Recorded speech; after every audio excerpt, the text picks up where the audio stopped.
Welcome back to Just the Facts. In studio with us, we have Honourable Engineer Nicholas Gumbo, and we have been talking the referendum, the necessity for it, and why it needs to happen now. Welcome back. As we went to the break, you were telling us that, no, actually, earlier on in the interview, you said that there's no other recourse. And actually, during the break, we were discussing how maybe these are issues that could be addressed, you know, differently, that there are other mechanisms and other avenues that we can use to address this issue instead of this expensive referendum, to which you told me the fact of expense is just an excuse, the country can afford it, and you actually guaranteed that, guess what, it won't have a larger incidence on the Kenyan taxpayer. Now, what I want to know is that, did CORD actually proactively, you know, attempt to address these very pertinent issues to the country in other ways? I think what was even the strong arguments that are coming out from our opponents, actually they are based on unfounded fears. Remember, when we were going for Sabasaba, people had been told they would be slaughtered. Oh, yeah. I mean, it's ridiculous. The leaders of CORD is a former prime minister of this country. He has his family in this country. The leaders of CORD is a former foreign affairs minister of this country. The leaders of CORD is a former vice president of this country. Who are these rampaging barbarians who would sanction slaughter of Kenyans on, just because they are agitating for something which is constitutional? So I am very concerned that there are people within Jubilee that are trying to create unfounded fears to make the referendum look dreadful. It is not dreadful. And don't forget, clearly, the people in Jubilee are also speaking at cross purposes. You remember when our leader came back, it was on the 31st of May. What did the president say? He called for dialogue. What did the president say? The president said, well, if you want dialogue, I'm ready. Come, let us reason together. In the evening, what did this deputy say? There will be no dialogue. So clearly, unfounded fears in Jubilee is what is causing unnecessary tension in this country. There are people who believe, I've heard it said that, oh, some people want CORD wants to use the referendum to force its way back into government. Who said we want to force our way back into government? I've never heard any of our leaders saying that they want to get back to government. So these are really what are causing the structural tensions that we are seeing. It is not the referendum per se. I believe, and I've said it before, the referendum can be organized in a very civilized, a very peaceful, and a very cost-effective manner to give Kenyans the desired results, so that we see an improvement. We see a lessening of the problems that are bedeviling our country. And honestly, if we can do that, it is good for everybody. I just gave you the example of Wajir. They are getting their tarmac road after 51 years. Using 15%. And by the way, you see, there is always, Michelle, the letter of the law and the spirit of the law. You've seen the kind of games that Jubilee is playing. They're saying that we gave you 43% of their law. You know that is not true. What are they using? The lacuna in law, which talks of audited revenue accounts. Who stops them? It is only a provision of a minimum of 15%. Who stopped them from giving 40% of the budget that we passed in June? There's nobody who's stopping them. But then they have hyped it. They have even put it in adverts. Oh, you asked for 15%, we gave you 43%. Come on. These sort of games are not helpful. We want people to embrace the spirit of the law in their hearts. I want to believe that leadership calls for people. Laws, you can have some of the best laws on paper. By the way, are you aware that at independence, the Nigerian constitution was almost copy-paste the American constitution? Did it stop General Igui Ironsi from overthrowing the government in less than 2 years? It didn't. So because they had that good constitution on paper, but it didn't reside in their hearts. Exactly. So my call to my colleagues is that we have very good laws. In fact, even if you look at the old constitution that was so vilified, it had very good provisions. It was very good. Yeah, I can tell you, do you know that for over 40 years, That constitution, for instance, demanded of Parliament to set the functions and roles of the cabinet, the number of functions and roles of the cabinet. But everybody's trashed it. Kenyatta trashed it, Moi trashed it, Kibaki trashed it. Why? Because that law did not reside in their hearts. Yeah. So really, as a people of Kenya, I think what we need to do, it is not even this.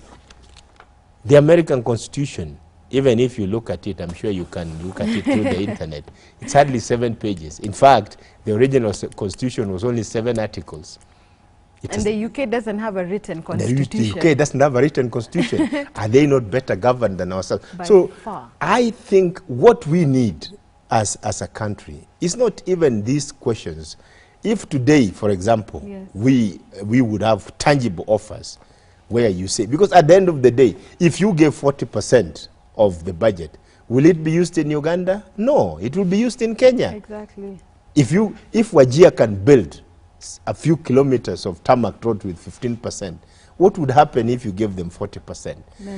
We tend to focus more on the little that is happening. I saw, for instance, the argument of my good friend, the leader of the majority, saying account for the 184 million.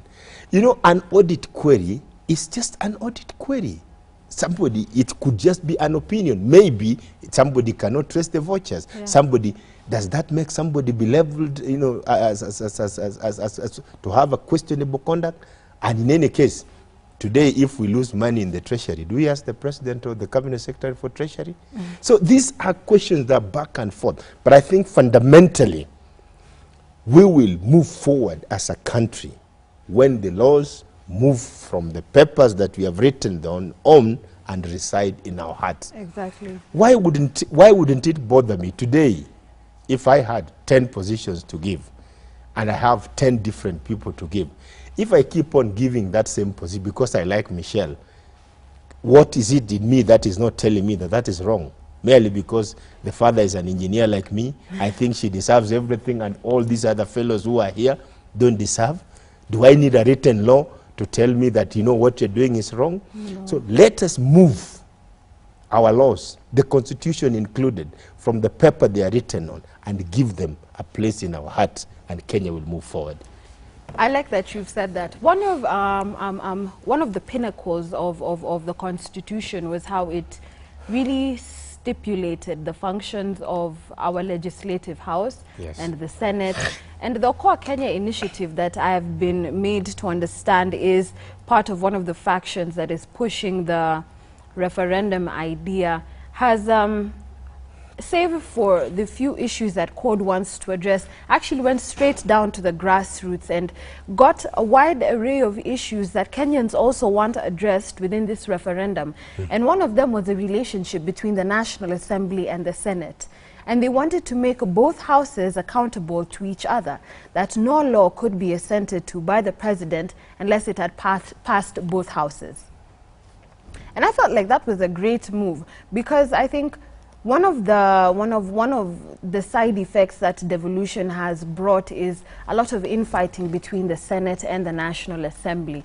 That the Senate, to some degree, this is not my opinion, merely story on the ground, that the Senate feels frustrated that sometimes the bills that they pass come and die or stagnate in Parliament, and that Parliament can go ahead and make their laws without particularly being accountable to them. I want to get your insight. How do you feel about that? Do you feel that if both houses were accountable to each other, that we'd actually have a much better functioning, you know, legislative process, or not? I agree. That is okay. But, you know, we are working with what is existing. And the truth of the matter, and the senators know it. As the law exists now, unfortunately, the National Assembly is the upper house. Yes. If you follow the letter of the law. Yeah. And you can pick so many articles. The role of the Senate really, in my view, and with all due respect to my friends who are in the Senate, is largely ceremonial. that is what the Constitution has provided. And that, I'm not saying it is the right way to do it. But remember, who was driving the process at the time we were writing the Constitution? It was members of the National Assembly. We didn't have a Senate at that time. So these are some of the structural weaknesses we are saying. Okay, should the National Assembly not be accountable to the Senate? Well, not exactly in that strict sense. Shouldn't it have a point of reference? You make these laws. Is that the be it all? From there it goes nowhere?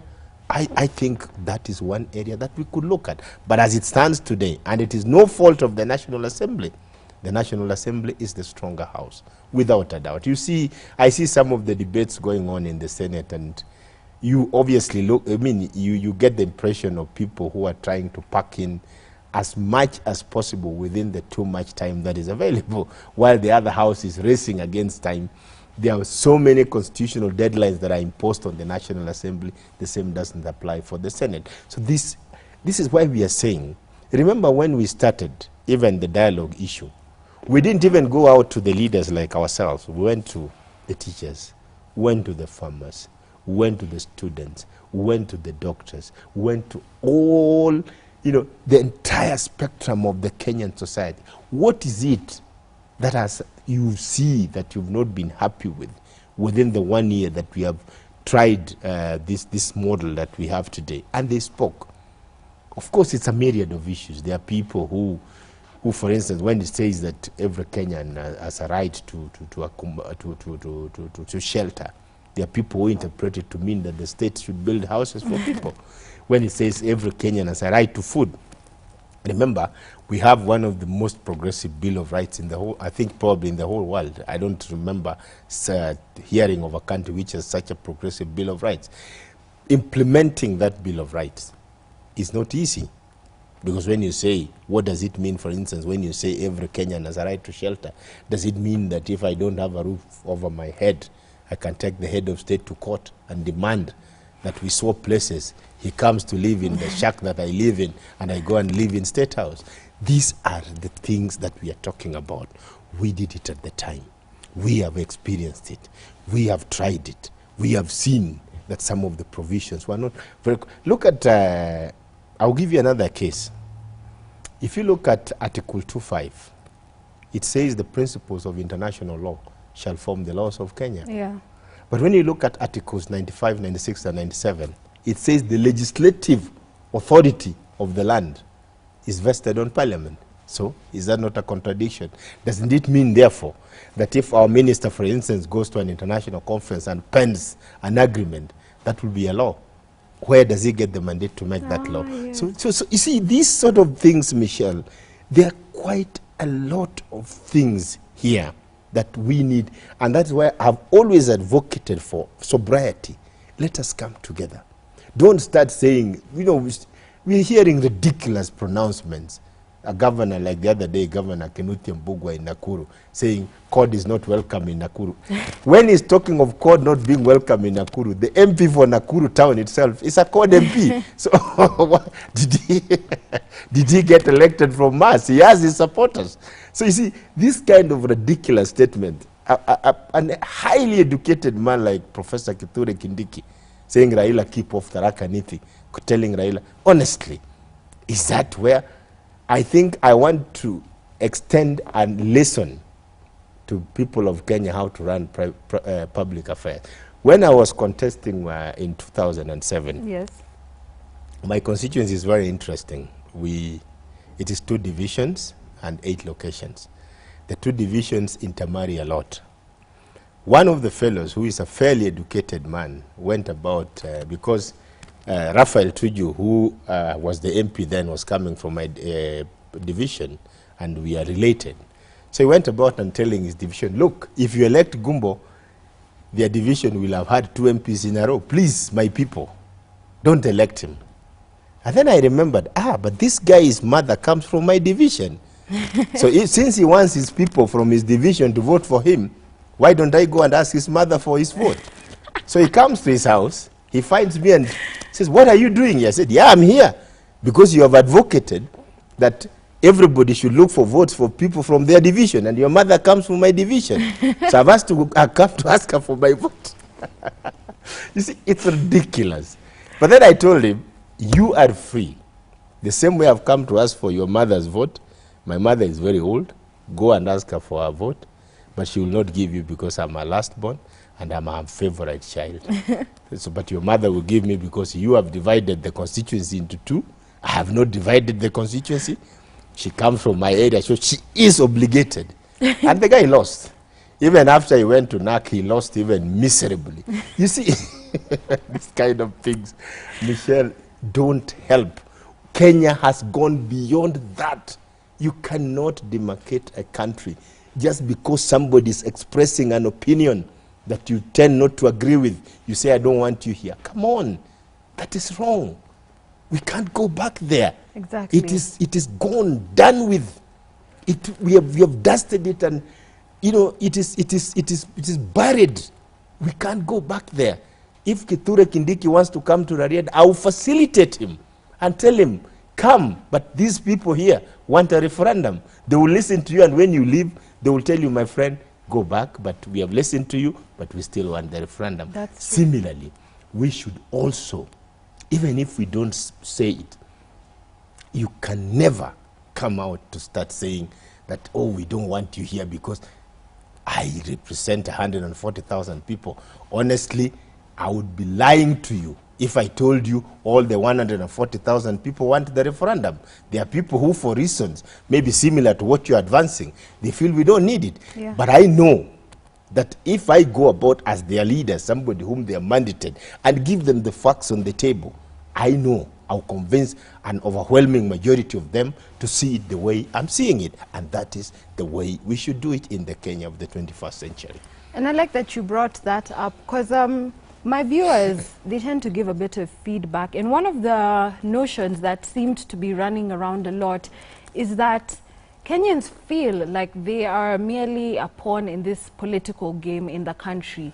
One of the first things they said was that one of the allegations, let's call it an allegation, and I will not be held accountable for it, was that the battle for referendum was a battle by your party leader to remain relevant, that he should not be forgotten, and that in the entire political temperature that the country has been facing, within that political translation, the Kenyans have been forgotten. That now political leaders are just trying to push their own agendas without really taking into consideration what it is like to be on the other divide of being a Kenyan. I think that's naivety. Can I tell you?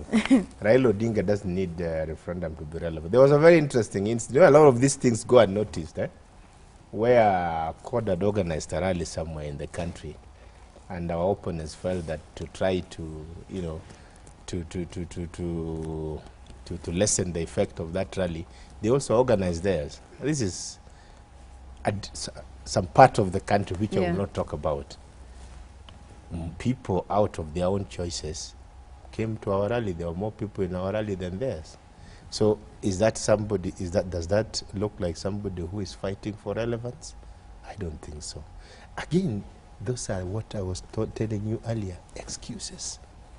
What relevance does he need? I mean, you know, you are young, and sometimes it's good to take you down memory lane. In the early 1990s, I was a young practicing engineer, and I went to a restaurant. I was then dating my then girlfriend, who later became my wife. So we're eating. We went to an eating place which was very cheap, because a glass of milk was 50 cents and a chapati was 1 shilling. That was then, Kenya of those days. So as we were eating, we saw the newspaper of the Sabasaba of 1990, and I just made a comment that, hey, you know, I think what these people are fighting for is what majority of Kenyans want. And then behind me, somebody came and said, Malisa Twende. Had I offended anybody? Then I said, Malisa Twende, why? That what you have done, their comment is seditious. To comment on a newspaper. Do Kenyans remember what it took for us to... Today, you can go ahead, you, Michelle, forget about me, and say publicly that I don't like the president, his way of doing things, and no one will come to arrest you. These are the gains we have made. And for whatever it is worth, whether you hate somebody, whatever you think of somebody, let us recognize people who put their lives on the line for us to reach to where we are. And Raila Odinga is one of them. You can see, people can say whatever they want, but that is his achievement. I'm not saying because he sacrificed for it, he ought, and I've never heard him asking for entitlement. I think every time Raila has wanted something, he has always fought for it. When he wanted to be president, I've never seen anybody campaigning harder than he does. I've never seen him asking for anything on a silver platter. And you know, I'm one of the people who hates sycophancy, because sycophancy has got a flip side. True. But I've never seen him work as hard.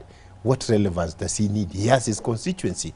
And again, the issues that we are put on the table, the cost of living, insecurity, the skewed manner of appointments, public appointment, lack of inclusivity, do they only affect Raila Odinga? Of course not. They affect all Kenyans. So when somebody wants to say that by talking about demanding more inclusivity, demanding improvement in security, demanding that the cost of living comes down, Raila Odinga is fighting to remain relevant, then I would want to join him in that fight, because the moment we have inclusivity, even it releases pressure on us as leaders.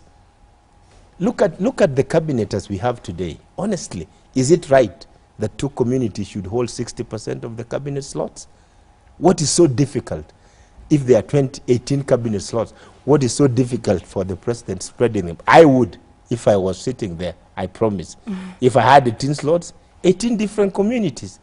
Because which Kenyan community would not be happy if a member of their community is in the cabinet? Are these things that you need people to argue about, to tell you that you're doing it wrong? Are these things not provided for in the Constitution? That we should exercise fairness in the country? Are these not the provision? What does our national anthem say? Our national anthem says, "O God of all creation, bless this our land and nation. Justice be our shield and defender." Our national anthem is part of our Constitution. If clearly there is no justice being our shield and defender, do we just keep quiet? Can somebody say, look, what you're doing is unconstitutional? You cannot pack government institutions with people. And you know I have my friends, and I'm one person who does not stereotype. I do not believe in stereotyping, because I believe reward should be commensurate to effort. Yes. I do not stereotype. I know very good people from every community in Kenya, but they get stereotyped on account of the actions of a few. And these are the things we are saying. Look, level this thing, give it out, make it as inclusive as possible. Look at Kenyatta's first cabinet. It was the face of Kenya, Michelle. It was. Did Kenya move backwards? That was the time when Kenya was racing forward in development. It is a fact, it's almost a natural law, that when you make your systems of governance inclusive, the country moves forward. Why? Because everybody feels they have a stake in the affairs of their nation and they move forward. I have a very large family. I try all the balancing act to make everybody feel welcome. And we live as a happy family. The country is nothing more than a family at a macro level. What we do in our families should be replicated in the country, and the country will move forward. These are not issues to make Raila Odinga relevant. These are issues that affect every Kenyan. And anybody saying that it is a quest to make Raila Odinga remain relevant is being simplistic and missing the point. I like the way you put your thoughts across. As we wrap up this conversation, I have one question for you. Yeah. If Raila Odinga was president, do you think this country would be going to a referendum now? It's conjectural. Of course, I would tell you the truth. The things I'm saying today, I wouldn't want to read into a presidency that never was, or that still has not yet happened. But I can tell you for a fact, if things were happening like this and Raila Odinga was president, I would tell him this is not the way to do it. So we'd definitely be going to a referendum. I don't know whether we'd be going for a referendum, but I would tell him, Your Excellency, you need to make the governance in our country more inclusive. Even among the Ogieks, they want a member of the Ogiek in even among the Ndorobos, they want a Ndorobo to be within playing a role in the governance of their country. There is no Kenyan, in my view, who is a lesser being than the other. As far as I'm concerned, created in the image of God as Kenyans, we are all equal. Let only our attributes differentiate us. I wouldn't want, like I've told you, the constituency I represent is fairly homogeneous. But even within the homogeneity, there's still disparities. And I have seen what it means, for example, when I get simple things like appointing CDF committee. If I have 20, give 10 to one division, 10 to the other. Nobody has ever accused me of saying, hey, you are only looking at your side. So please, it is a proven fact, and I have said it before, go and read how Lee Kuan Yew moved Singapore within less than 15 years from a third world to a first world. What did he do? Making the country inclusive. Inclusivity works. Inclusivity is almost a universal principle of governance. Thank you so much. I think I'm almost convinced. I'm almost there. But I think the importance, I usually say, of this particular show is to get as many informative insights as possible, so that when Kenyans are put in the position to make a decision, they will make an informed decision, which is why I'm so thankful to have you in studio with us. Before I conclude, yes, let me just say this. I am a believer in this country, because I think this country was constructed by God to be a great nation. Look at even our location geographically. We have made mistakes. But to make a mistake is not a mistake. But to refuse to acknowledge mistake is a mistake. Yeah. We have made a mistake. I think this country is yearning for a fresh start. This country is yearning for a start where Michelle, today, if there is a position in Kenya and you go for it, I would not bother to know where does Michelle come from. Yes. The fact that you are Kenyan, and I should say, do you have the qualifications? Do you want to believe that with this position you can contribute to moving our country forward? Let us move to a country where the content of our character, what we stand for, is what opens the doors for us. And not, I did not choose to be born a Luo. You did not choose to be born of mixed parentage. You just found yourself like that. So why should it then be a bondage that every time you want to do something, somebody wants to unpack it and say, but look, wait, she looks good, but where does she come from? Is that how we want to run a country? No. It is possible. It has been done. And I always tell people, I've said it on the floor of the House, before I went to Parliament, I ran a small engineering firm, 30 people, 16 different Kenyan communities. Did my farm die? No, it didn't. If I could try it at that small level, it can be tried at a national level, and it can work. Thank you so much for coming. As I said, not only has my mind been blown about with the amazing perspectives you've given, but I'm sure that our viewers now have a much more comprehensive outlook as to, how to look at this referendum. You have heard it here, just the fact that this is something that the country needs, and that it is addressing pertinent issues that are indiscriminatory, that touch on the lives of every single Kenyan. Now, it goes without saying that it's going to be a journey and a half, but we should never shy away from the journey, especially when it comes to the matters that need to be addressed, should be addressed, and will be addressed. Just the facts where the brilliant minds meet. I'm Kamene Goro, and always it was an absolute pleasure to have you here with us. Until next week, do have yourself one lovely, blessed time.